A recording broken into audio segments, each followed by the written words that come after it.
1 ते 100 अंकापर्यंतच्या संख्यांचे वर्ग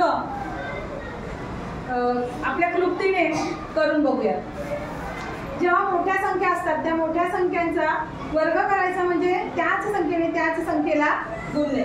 मग अशा वेळेस काय करायचं, जी मागची संख्या आहे त्याचा पहिल्यांदा वर्ग करायचा, त्यानंतर या दोन्ही संख्यांचा गुणाकार करायचा, आलेल्या गुणाकाराचे दुप्पट करायची आणि मग ही जी पहिली संख्या आहे त्याचा वर्ग करायचा।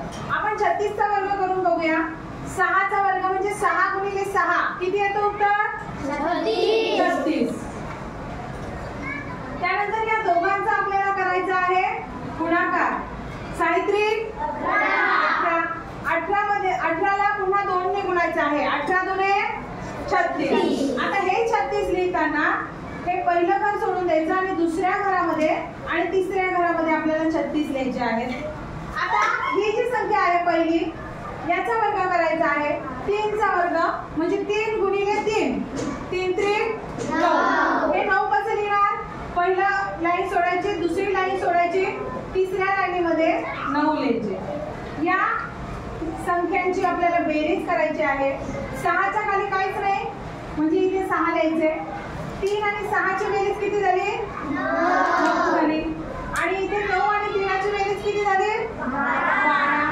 म्हणजे आपलं उत्तर आलं आहे 1296। एक मोठी संख्या बघूया, 78 चा वर्ग करून बघूया। 78 चा वर्ग करताना सर्वप्रथम हे जे मागचे 8 आहे त्या 8 चा आपल्याला वर्ग करायचा आहे। 8 गुणिले 8 8 8 64।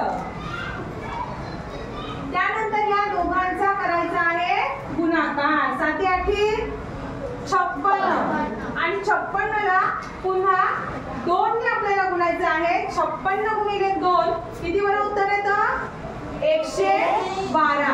112 लिहिताना हे पहिलं घर सोडून द्यायचं आहे, दुसऱ्या घरातली आपल्याला 112 लिहायची आहे। आता तिसरी स्टेप आपली काय आहे?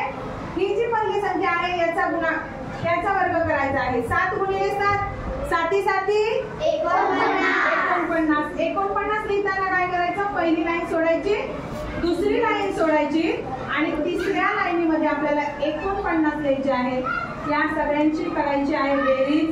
4 च्या खाली काहीच नाहीये म्हणून 4, 6 आणि 2 8, 9 आणि 1 10, 0 हातच्याला 1, 4 आणि 1 5 आणि 1 6। उत्तर आपलं आलं आहे 6084। अशा पद्धतीने आपण 1 ते 100 अंकांचे वर्ग काही क्षणात करू शकतो।